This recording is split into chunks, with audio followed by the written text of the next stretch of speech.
नमस्कार। हिमालय की गोद में बसी छोटा चार धाम यात्रा ये सिर्फ एक सफर नहीं है, ये एक आध्यात्मिक खोज है। तो चलिए आज इस 10 दिन की पवित्र यात्रा की पूरी रूपरेखा को समझते हैं, जो मन और आत्मा दोनों को एक साथ जोड़ती है। असल में ये यात्रा सिर्फ मंदिरों तक पहुंचने के बारे में है ही नहीं। जैसा कि कहते हैं, ये तो आत्मा की परीक्षा है, हमारे धैर्य का इम्तिहान है और ईश्वर के प्रति हमारे पूर्ण समर्पण का एक प्रतीक है। तो चलिए पहाड़ों के इस बुलावे को और गहराई से समझते हैं। सबसे पहले इस यात्रा की जो बेसिक जानकारी है उस पर एक नज़र डालते हैं। तो मोटे तौर पे ये यात्रा दिखती कैसी है? देखिए, ये एक 10 दिन का तीर्थ है। इसका एक पूरा सर्किट है, हरिद्वार से शुरू, फिर यमुनोत्री, गंगोत्री, केदारनाथ, बद्रीनाथ और वापस हरिद्वार पे खत्म। इस दिव्य अनुभव के लिए सबसे बढ़िया समय अप्रैल से अक्टूबर के बीच का माना जाता है। और हाँ, आमतौर पर 4 से 10 लोगों का ग्रुप इस यात्रा के लिए सबसे सही रहता है। अब देखिए, किसी भी बड़ी यात्रा की तरह इसकी कामयाबी भी तैयारी पर ही निर्भर करती है।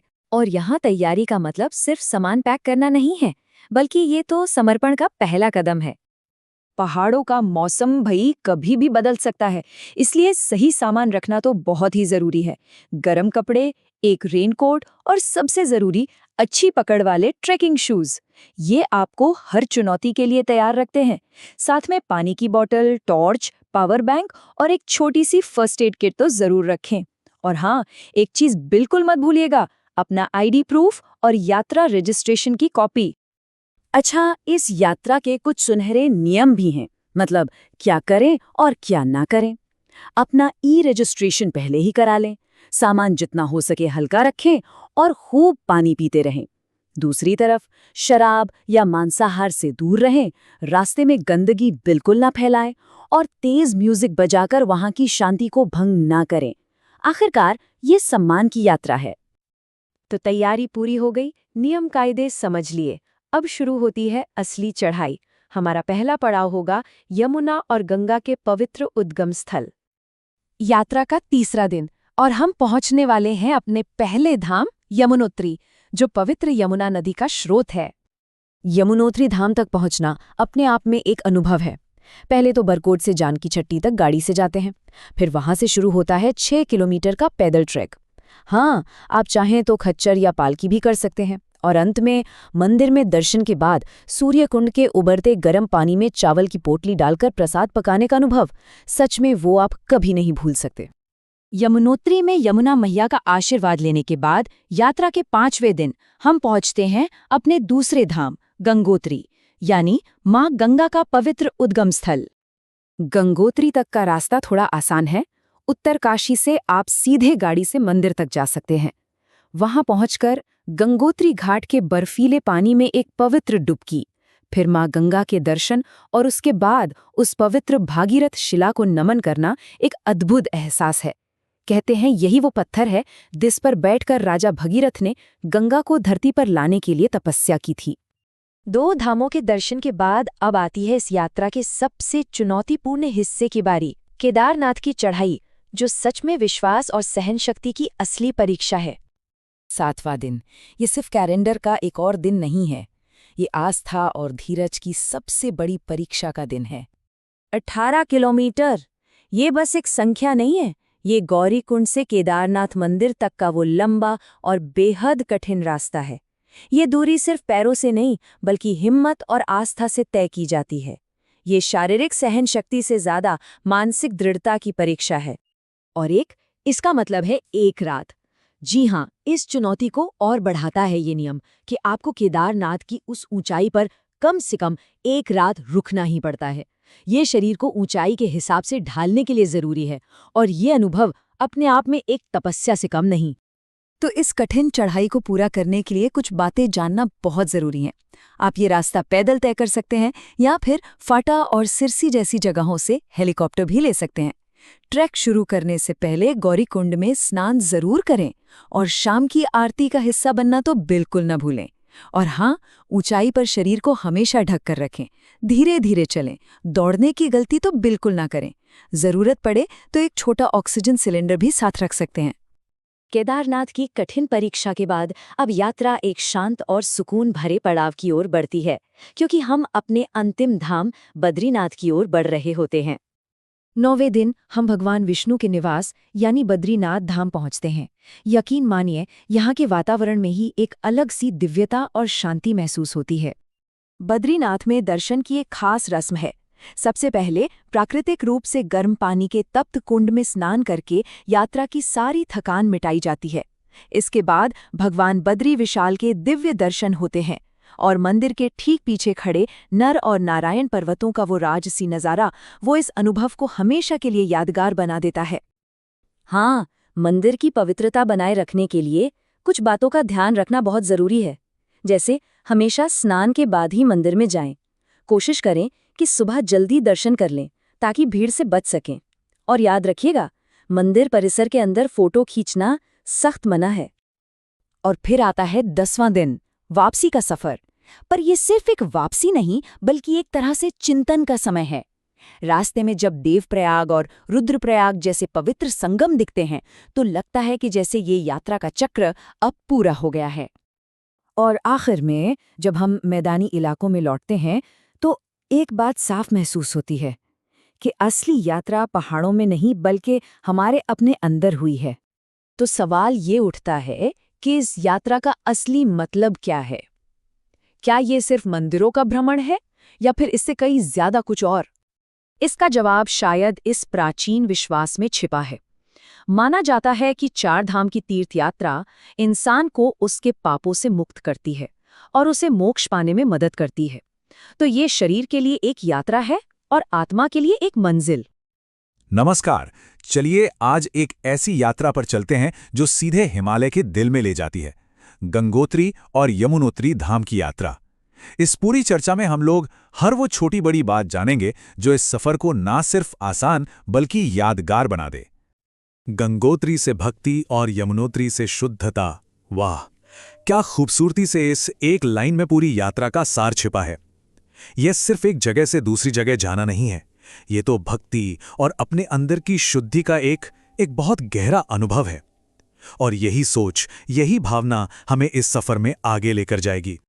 तो चलिए शुरुआत करते हैं और सबसे पहले समझते हैं कि ये 2 पवित्र स्थान यमुनोत्री और गंगोत्री आखिर हैं क्या। देखिए, ये सिर्फ मंदिर नहीं है, ये तो हमारी जीवन देने वाली नदियां यमुना और गंगा का कह सकते हैं जन्म स्थान है। यहाँ पर आध्यात्म और प्रकृति का ऐसा संगम है जो शायद ही कहीं और देखने को मिले। मजे की बात यह है कि दोनों ही धाम उत्तराखंड के एक ही जिले उत्तर काशी में है। फर्क बस इतना है कि यमुनोत्री धाम जो है वो देवी यमुना और यमुना नदी को समर्पित हैं, और गंगोत्री धाम देवी गंगा और भागीरथी नदी को। हाँ, वही भागीरथी नदी जो आगे चलकर गंगा बन जाती है। अच्छा, दोनों धामों से मिलने वाले आध्यात्मिक फल भी अलग अलग हैं। ऐसी मान्यता है कि यमुनोत्री में माँ यमुना का आशीर्वाद लंबी उम्र और मन की पवित्रता देता है। वहीं दूसरी तरफ गंगोत्री में माँ गंगा के दर्शन से कहते हैं कि सारे पाप धुल जाते हैं और मोक्ष का रास्ता खुल जाता है। अब जब हमने इन धामों के बारे में जान लिया है, तो अगला कदम है तैयारी का। क्योंकि देखिए, कोई भी सफर, खासकर तीर्थ यात्रा, तभी सफल होती है जब तैयारी पक्की हो। तो चलिए अब बात करते हैं उन प्रैक्टिकल चीजों की जो इस अनुभव को आसान और सुरक्षित बनाएंगी। सबसे पहली और सबसे जरूरी चीज, ऑनलाइन रजिस्ट्रेशन। ये अब अनिवार्य हो गया है। प्रोसेस बहुत ही सिंपल है, बस ऑफिशियल वेबसाइट पर जाना है, अपना कोई भी आईडी प्रूफ जैसे आधार कार्ड अपलोड करना है और बस रजिस्ट्रेशन हो गया। मेरी सलाह तो यही रहेगी कि ये काम सफर से कुछ हफ्ते पहले ही निपटा लें। चलिए अब बैग पैक करते हैं। देखिए, पहाड़ों का मौसम ना बड़ा अनप्रेडिक्टेबल होता है, कब धूप कब बारिश कुछ पता नहीं। इसलिए गर्म कपड़े, एक अच्छा रेनकोट और सबसे जरूरी मजबूत पकड़ वाले ट्रैकिंग शूज, ये तो रखने ही रखने हैं। और हाँ, एक छोटी सी फर्स्ट एड किट जिसमें सिरदर्द और पेट दर्द जैसी आम दवाएं हों, जरूर साथ रखें। ऊपर ज्यादा ऊंचाई पर कई बार इनकी जरूरत पड़ जाती है। ओके, तो तैयारी हो गई। अब आते हैं इस सफर के सबसे एक्साइटिंग हिस्से पर, यानी कि हमारा 7 दिनों का पूरा प्लान जो हरिद्वार से शुरू होगा। ये जो डे बाय डे प्लान है ना, इससे मन में पूरी यात्रा की एक साफ तस्वीर बन जाएगी। तो देखिए, हमारा सफर शुरू होगा हरिद्वार से और वहां पहुंचकर शाम की गंगा आरती, उसे तो बिल्कुल मिस नहीं करना है। एक अलग ही अनुभव होता है। उसके बाद हम पहले यमुनोत्री और फिर गंगोत्री के दर्शन करेंगे और 7वें दिन वापस हरिद्वार लौटकर इस पवित्र यात्रा को पूरा करेंगे। यमुनोत्री धाम पहुंचने के लिए एक छोटा सा ट्रैक करना पड़ता है। जानकी चट्टी से मंदिर तक का ये रास्ता है करीब 5 किलोमीटर का। आराम से चलने पर मान लीजिए 2 से 3 घंटे लगते हैं। हाँ, थोड़ी चढ़ाई है, मुश्किल लग सकती है, लेकिन यकीन मानिए, रास्ते में जो नज़ारे दिखते हैं ना, वो सारी थकान मिटा देते हैं। और अगर कोई सोच रहा है कि ये ट्रैक कैसे होगा, तो चिंता की कोई बात नहीं है। ये यात्रा सभी के लिए है। जो लोग पैदल नहीं चल सकते, उनके लिए खच्चर या पालकी, जिसे डोली भी कहते हैं, दोनों के ऑप्शन मौजूद हैं। तो मतलब माँ यमुना के दर्शन हर कोई आसानी से कर सकता है। यमुनोत्री के दर्शन के बाद जब हम गंगोत्री की ओर बढ़ते हैं, तो रास्ता एक बहुत ही खूबसूरत जगह हर्षिल घाटी से होकर गुजरता है। अरे वाह! ये जगह अपनी नेचुरल ब्यूटी, देवदार के घने जंगलों और सेब के बागों के लिए इतनी फेमस है ना, कि वहां का नज़ारा देखकर सच में सारी थकान हवा हो जाती है। अच्छा, अब कुछ ज़रूरी बातों पर आते हैं। मतलब, यात्रा के दौरान हमें किन चीज़ों का ध्यान रखना चाहिए। ये सिर्फ नियम नहीं है, बल्कि ये इन पवित्र जगहों का सम्मान करने और इनकी खूबसूरती को बनाए रखने का एक तरीका है। देखिए, सबसे ज़रूरी बात, हमें पर्यावरण को साफ रखना है। कोशिश करें कि प्लास्टिक का इस्तेमाल बिल्कुल ना हो। ये हमारी सबसे बड़ी जिम्मेदारी है। वहाँ की संस्कृति का सम्मान करें, शोर शराबा या तेज म्यूजिक से बचें और बस उस जगह की शांति को महसूस करें। सच पूछिए तो यात्रा का असली मजा इसी में है। ठीक है, तो अब सबसे प्रैक्टिकल सवाल पे आते हैं, जिसके बारे में सब सोचते हैं कि भाई इस पूरी यात्रा में खर्च कितना आएगा। बजट का अंदाजा हो तो किसी भी प्लान को हकीकत में बदलना आसान हो जाता है ना। तो यहाँ एक मोटा मोटा हिसाब दिया गया है। इसमें हरिद्वार से आने जाने का 7 दिनों का ट्रैवल, होटल में रुकना, खाना पीना और दूसरे जो भी छोटे मोटे खर्चे होते हैं, वो सब शामिल हैं। इससे एक साफ आइडिया लग जाएगा कि लगभग कितना बजट लेकर चलना है। तो सब कुछ मिलाकर देखें तो इस 7 दिन की पवित्र यात्रा पर प्रति व्यक्ति करीबन, मानकर चलिए, 12,000 से 15,000 रुपए का खर्च आ सकता है। हाँ, ये एक अनुमान है। अब कोई कैसे ट्रैवल करता है या कैसे होटल चुनता है, उस हिसाब से ये थोड़ा ऊपर नीचे हो सकता है। तो इस पूरी जानकारी के बाद अब सवाल बस एक ही बचता है। इस दिव्य यात्रा का अगला यात्री कौन होगा? कौन है जो इस पवित्र अनुभव के लिए अपना अगला कदम बढ़ाने को तैयार है? नमस्कार। चलिए आज चलते हैं हिमालय की गोद में बसी एक ऐसी पवित्र यात्रा पर जो सिर्फ एक सफर नहीं बल्कि आस्था और हिम्मत का इम्तिहान है। जी हाँ, आज हम बात करेंगे भगवान शिव के धाम केदारनाथ यात्रा की। तो चलिए इस दिव्य अनुभव को और गहराई से समझते हैं। इस यात्रा की शुरुआत इसी शक्तिशाली बात से करते हैं। ये एक लाइन ही इस तीर्थ यात्रा के पूरे आध्यात्मिक महत्व को समझा देती है। मतलब, ये सिर्फ एक मंदिर नहीं बल्कि इसे मोक्ष का दरवाजा माना जाता है। तो सबसे पहले आइए केदारनाथ धाम के बारे में कुछ बेसिक लेकिन बहुत जरूरी बातें जान लेते हैं, जो इस पूरी यात्रा की नींव हैं। देखिए, ये पवित्र मंदिर उत्तराखंड के रुद्रप्रयाग जिले में है और इसकी ऊंचाई सोचिए जरा, लगभग 11,755 फीट है। ये पवित्र मंदाकिनी नदी के किनारे बसा है और भगवान शिव के 12 ज्योतिर्लिंगों में से एक है।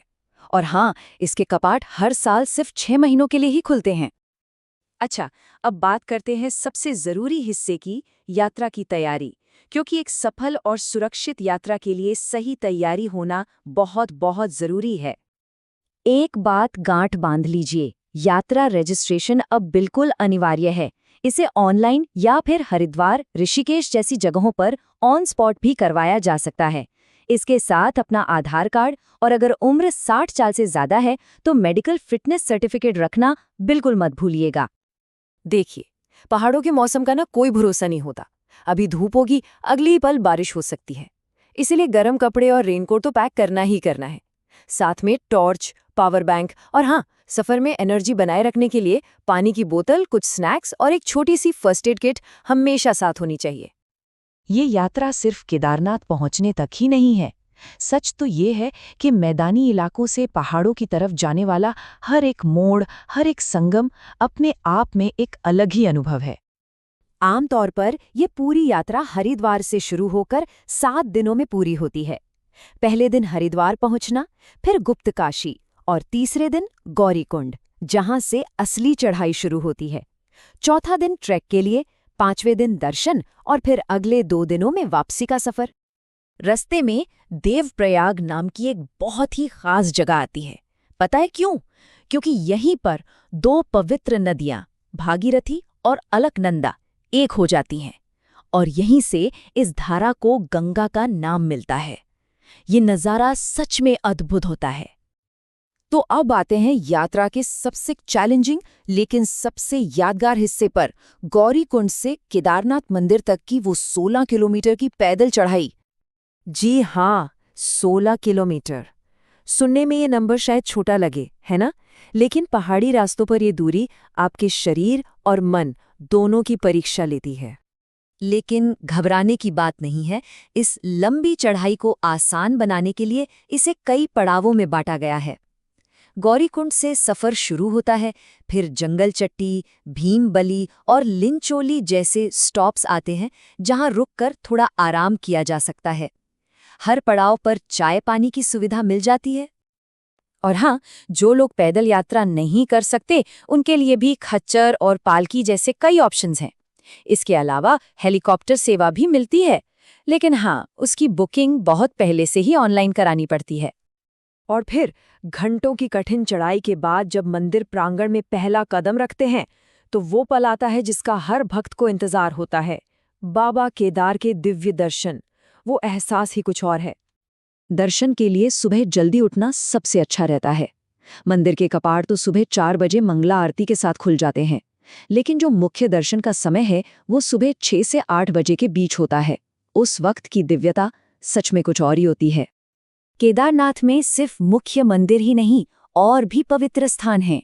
मंदिर के ठीक पीछे जो भीमशिला है, उसके दर्शन जरूर करें।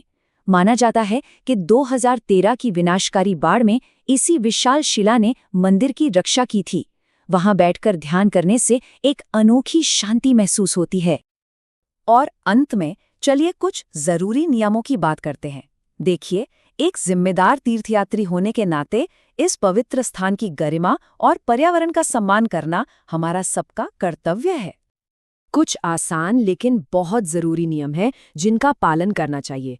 हमेशा धीरे धीरे चलें, अपने शरीर को वहां के मौसम में ढलने का वक्त दें, पर्यावरण को साफ रखें और वहां की संस्कृति का आदर करें। और हाँ, नशे से दूर रहें, तेज म्यूजिक ना बजाएं और बिना रजिस्ट्रेशन के यात्रा करने की गलती तो बिल्कुल भी ना करें। केदारनाथ सिर्फ एक मंजिल नहीं है, ये एक आंतरिक यात्रा है। ये हमें सिखाती है कि अगर दिल में सच्ची आस्था और दृढ़ संकल्प हो तो किसी भी मुश्किल चढ़ाई को पार किया जा सकता है। तो अब सवाल ये है कि इस दिव्य यात्रा का अनुभव करने के लिए मन को कैसे तैयार किया जाए। नमस्कार, आज हम एक ऐसी यात्रा पर निकल रहे हैं जो सिर्फ पहाड़ों तक ही नहीं बल्कि हमारी आत्मा की गहराइयों तक जाती है। जी हाँ, हम बात कर रहे हैं हिंदू धर्म के सबसे पवित्र तीर्थों में से एक बद्रीनाथ धाम की। चलिए इस सफर के हर एक पहलू को साथ मिलकर जानते हैं।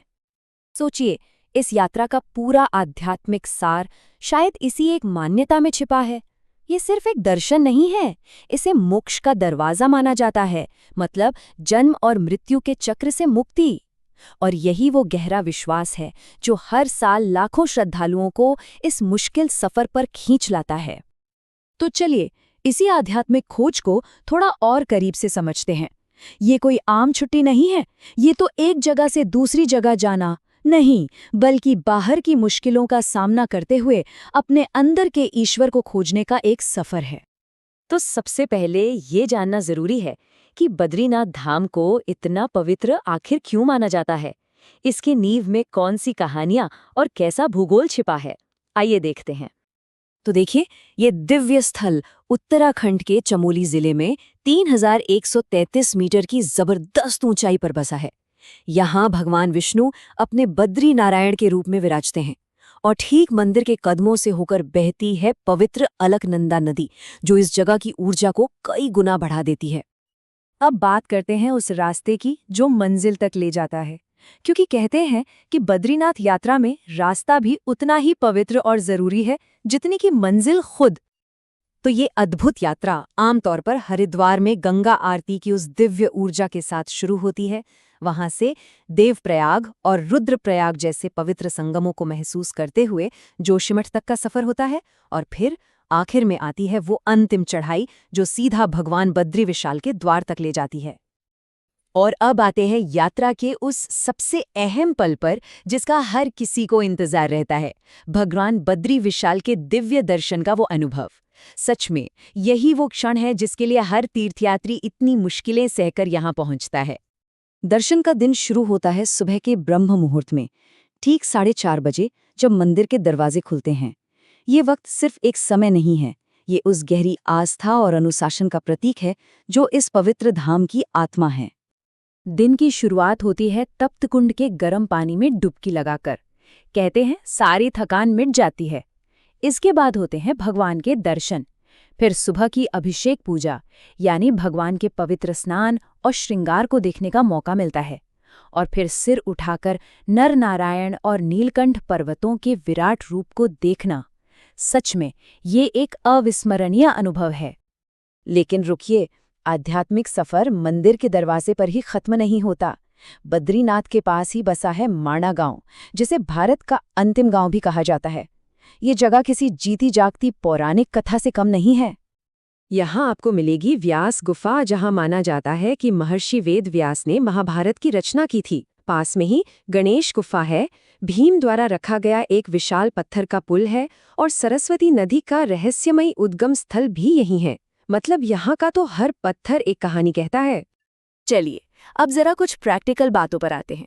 अगर ये सब सुनकर इस यात्रा पर जाने का मन बन रहा है, तो इसकी तैयारी और नियमों को जानना आपके सफर को बहुत सहज और सफल बना देगा। तो सबसे बड़ा सवाल यही है कि तैयारी कैसे की जाए। चलिए इसे कुछ हिस्सों में बांटकर समझते हैं, ताकि यात्रा पूरी तरह सुरक्षित और सुखद रहे। देखिए, पहाड़ी मौसम का कोई भरोसा नहीं, वो कभी भी बदल सकता है। इसलिए गर्म कपड़े जैसे कि जैकेट, स्वेटर और ऊनी टोपी पैक करना तो बहुत ही जरूरी है। साथ ही चलने के लिए आरामदायक जूते, एक रेनकोट, टॉर्च, पावर बैंक, अपनी जरूरी दवाइयाँ और कुछ स्नैक्स रखना बिल्कुल न भूलें। एक और जरूरी कदम है रजिस्ट्रेशन। सभी तीर्थयात्रियों के लिए ऑनलाइन या फिर हरिद्वार ऋषिकेश में जाकर पंजीकरण करवाना अनिवार्य है। इसके लिए बस आधार कार्ड या कोई भी फोटो आईडी चाहिए होगी। ये प्रक्रिया आपकी ही सुरक्षा को सुनिश्चित करने में मदद करती है। इस पवित्र धाम की मर्यादा बनाए रखना भी हमारी जिम्मेदारी है। तो शालीन कपड़े पहनें, दर्शन से पहले स्नान करें और स्थानीय संस्कृति का सम्मान करें। याद रखें, मंदिर के अंदर फोटोग्राफी, शराब या मांसाहारी भोजन की सख्त मनाही है। और हाँ, इतनी ऊंचाई पर शरीर को ज्यादा थकाना नहीं है, आराम भी जरूरी है। अच्छा, अब अगर बजट की बात करें तो एक मोटा अंदाजा लगा सकते हैं। यात्रा पर करीब 6 से 9 हज़ार, वहाँ रहने और खाने पर 4 से 6 हज़ार, और बाकी छोटे मोटे खर्चों पर 1 से 2 हज़ार रुपये प्रति व्यक्ति लग सकते हैं। तो कुल मिलाकर हरिद्वार से 6 दिनों की इस पूरी यात्रा का अनुमानित खर्च प्रति व्यक्ति 10,000 से 15,000 रुपये के बीच आ सकता है। हाँ, ये आपके द्वारा चुनी गई सुविधाओं के हिसाब से थोड़ा कम या ज्यादा हो सकता है। तो हमने इस यात्रा के हर पहलू को समझा, इसके आध्यात्मिक महत्व से लेकर इसकी व्यवहारिक तैयारी तक। अब आखिरी सवाल खुद से पूछने का है कि क्या हम तन, मन और आत्मा से इस मोक्ष धाम की पुकार सुनने के लिए तैयार हैं? यह एक ऐसा सवाल है जिसका जवाब सिर्फ हमारे अंदर ही मिलेगा। अधिक जानकारी और अमेजिंग टूर पैकेज के लिए विजिट करें www.jullutrip.com। कॉल या व्हाट्सएप भी कर सकते हैं 888-170-5500 पर।